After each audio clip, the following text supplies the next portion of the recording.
My name is Gene Baldwin. I'm ending my work years at Mary Free Bed. I've worked at Mary Free Bed for 47 years. I'm the driver for Mary Free Bed, taking the patients to their appointments outside Mary Free Bed.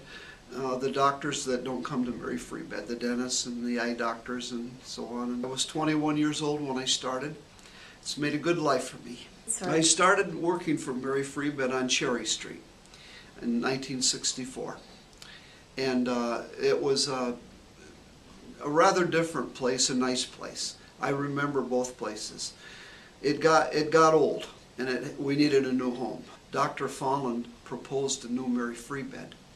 He was the medical director at Mary Free Bed then, and they went to the New York bond market and came back with the money to build a new hospital. And I knew the new building was going to be started because I was coming in the old building on Cherry Street one day, and a big truckload of pipes pulled up on a big truck, and the fellow hollered out at me, "I've never drove in Grand Rapids before. I'm looking for Mary Free Bed." And the policeman down told me it was at 920 Cherry Street. And I said, "The building site's next to St. Mary's. You've come too far." Dr. Folland told me, "Gene, this is the most important job you're going to ever have at Mary Free Bed. Mrs. Cyrick has got the bids ready for the new hospital, and I want you to take them to the post office, and this is going to be the steel and the glass and the mortar of our new hospital." I got into the van and drove to the post office, and the fellow in the post office says, "I'm not writing all those out. You're going to have to do it." There were 160 of them. He said, "There's a card table over there, and you can write the return receipt for all of the bids on Mary Free Bed." I knew something was going to happen because there was a laundromat on the corner down here. And they called me in the business office and they said, "Gene, we're going to send you down to buy the laundromat." And I said, I didn't understand what they meant. So they gave me a check, and the washing machines were all going in there and everything. And I went in there, and the fellow came up and he said, I said, "I'm from Mary Free Bed, and they want you to have this check." And then he turned around and looked and pointed at me. He said, "It's yours."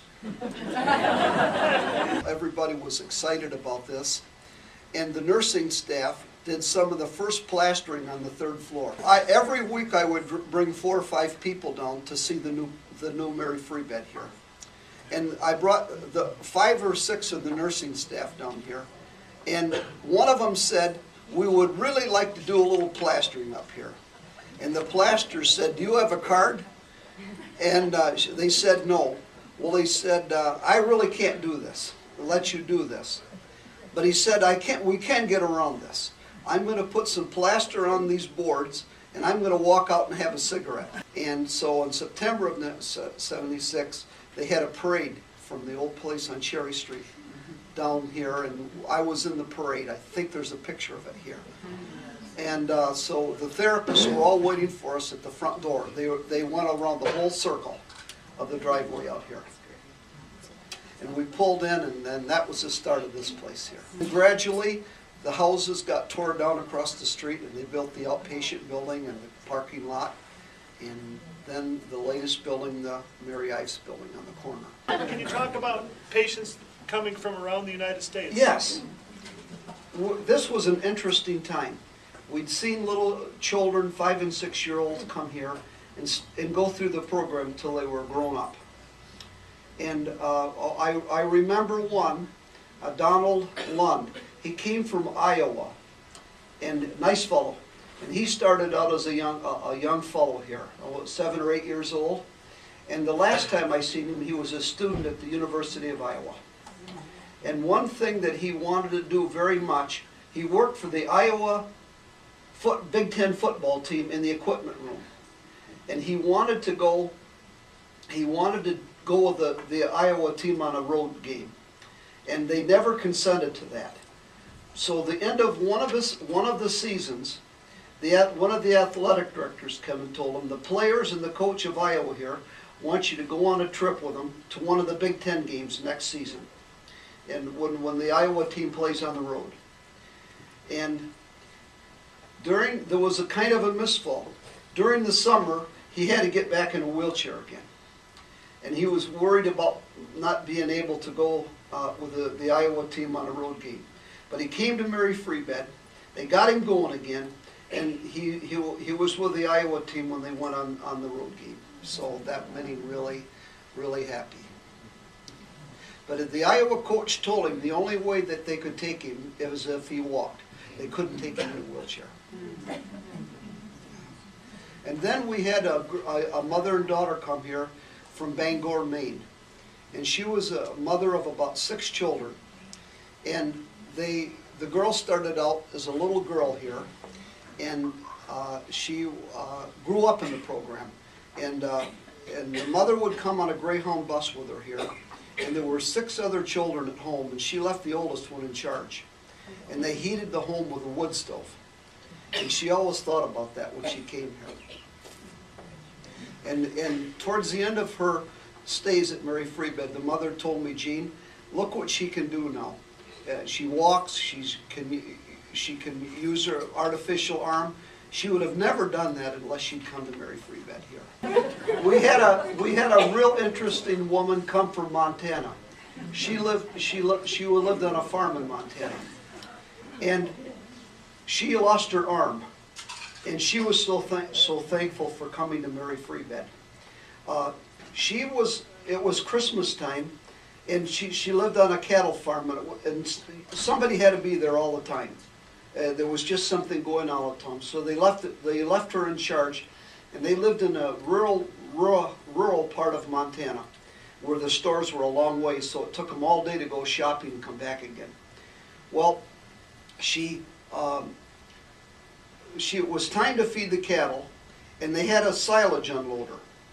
And it was really electrical. You just turned it on, and the machine on top of the silo would start throwing the silage down, and the cattle ate it. Well, she turned it on, and no silage came down.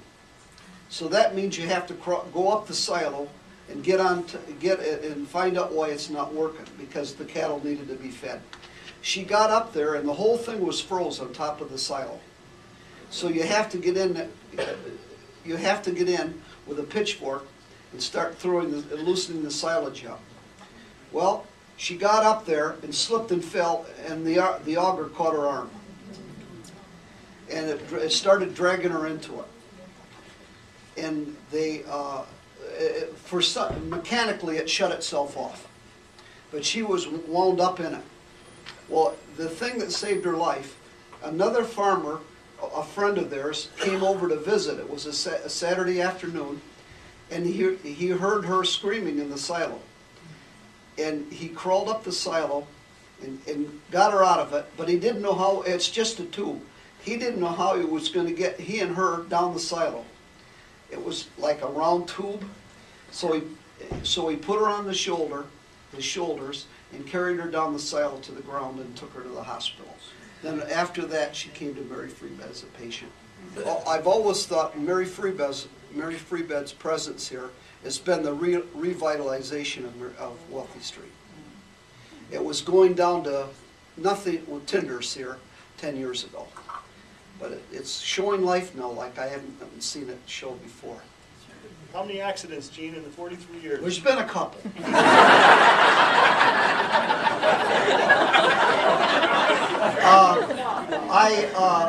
The first one I was in was at Fulton in Lafayette. A dirt truck or a sand dump truck was coming down the hill, and he was signaling he couldn't stop it. And a car crossed Fulton Street in front of him, and he hit the car and drove it right into the And then on East Town, where the cinema, where they rent videos out there, a car pulled out of the parking lot and hit Mary Free Bed, man. But that's about the only time. So 2 accidents. Gene, how many days of work have you missed at Mary Free Bed in the 47 years? 2. I started working when I was 18, and I'm going to have my first week I've had off in a long time. I've had nice time off from Mary Free Bed. I've been a lot of nice places working, but I've never had a week off. I've always liked the people at Mary Free Bed. You couldn't have asked for any nicer people to work for. I've met them all. There's been slow times and fast times, and Mary Free Bed has met those times, it's part of the staff, and I've always liked the people here, and I've shared what I could with them. I've enjoyed my years at Mary Free Bed. It went faster than I ever thought it would. And it's been one of the best parts of my life has been my work. I've had other nice things too, but I've always liked that, and I'm going to miss that part of it also. But